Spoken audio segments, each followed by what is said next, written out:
slip up and give their true identities away. Okay, it looks like we've got some kind of wannabe Riddler on the loose here in town. And without Batman out there to keep the streets safe, we're going to have to rely on Commissioner Peterson and her deputies to do the job. They're not so let's see what other evidence might be out there to help them unmask the judge before he sentences another innocent victim to death. As physical evidence. Yeah, this could be anything tangible that's left behind at the scene that has some connection to the events of the crime.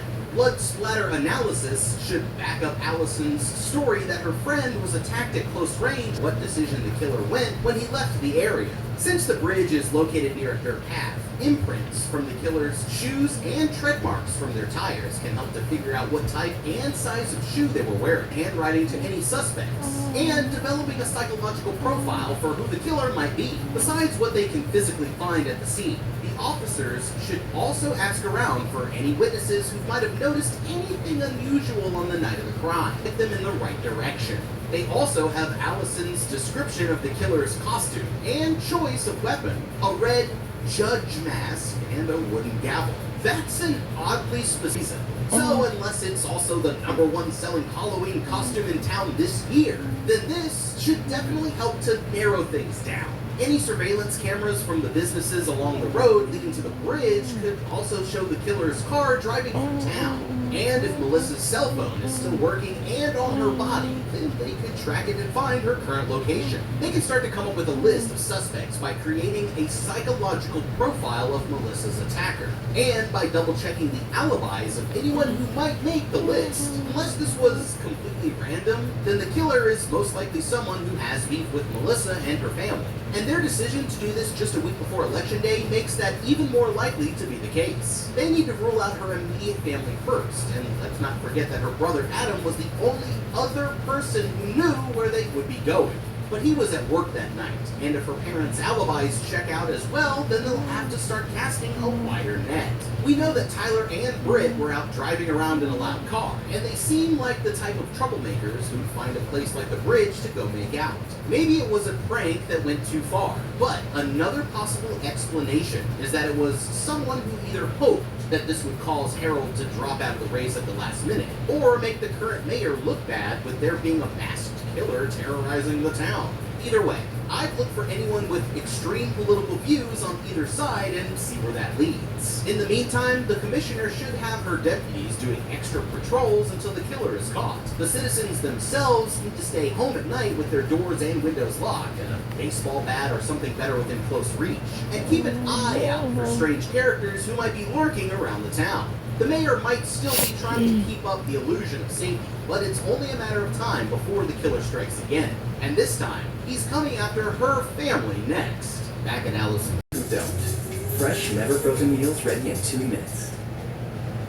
Pearl and her father are watching Harold predictably spin his daughter's disappearance into a play for sympathy to get more votes in his campaign, when Adam unexpectedly shows up at their front door. The man invites him in to have a seat at the kitchen table, which is when Adam explains that he's had his father's number blocked and hasn't been home for the last few weeks. Heartbroken, he complains that it's always been his fun to a party at the movie theater. At first, Adam says that he isn't threatened, but Allison thinks that it might be a good chance to get their mind off of things, so they decide to take a chance and check it out. The party is honestly pretty beat, so after an awkward convo with his ex, Adam and Allison decide to call it a night, leaving Lily and her current hookup, Rob, to clean up before he opens the next morning. He's not too happy that Lily and Adam are getting close again, and after some not-so-nice words about it, he smashes a bottle on the floor and storms out.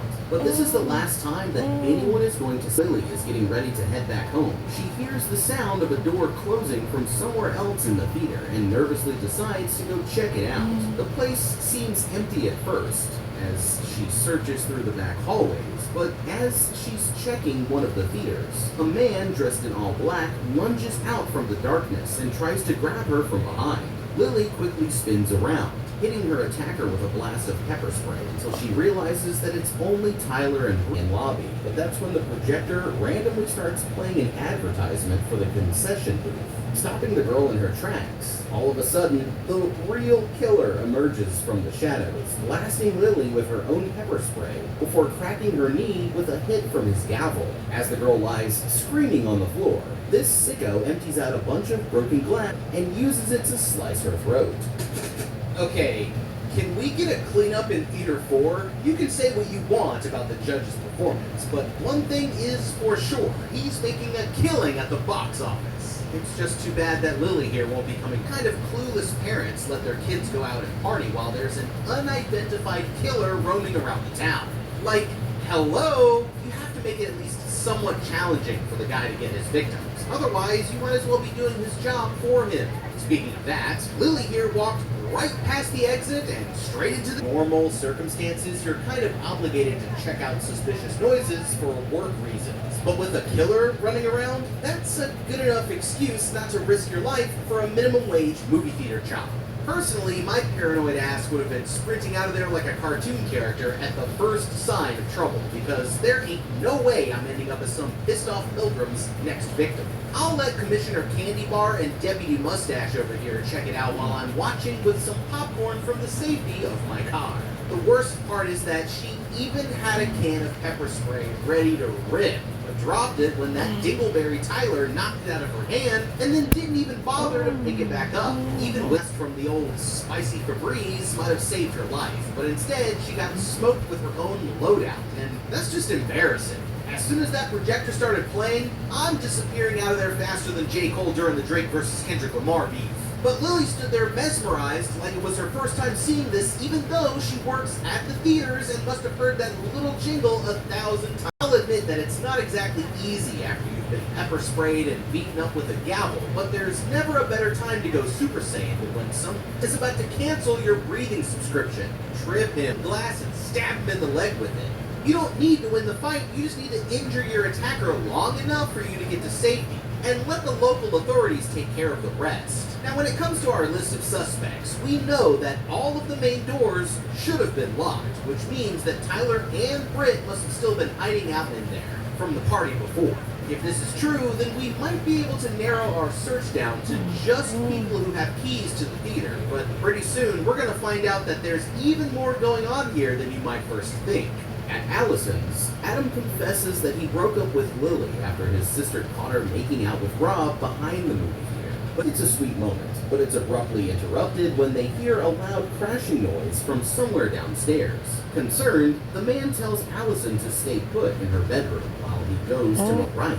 Without grabbing a weapon or any hooligans, Tyler and Britt back at it again. But what they don't realize is that the real killer is there. As he drives away, their neighbor Mr. Jackson comes to see what all of the commotion was about the night before, and helps Thomas load the pieces of his broken mailbox into the bed of his truck at the school.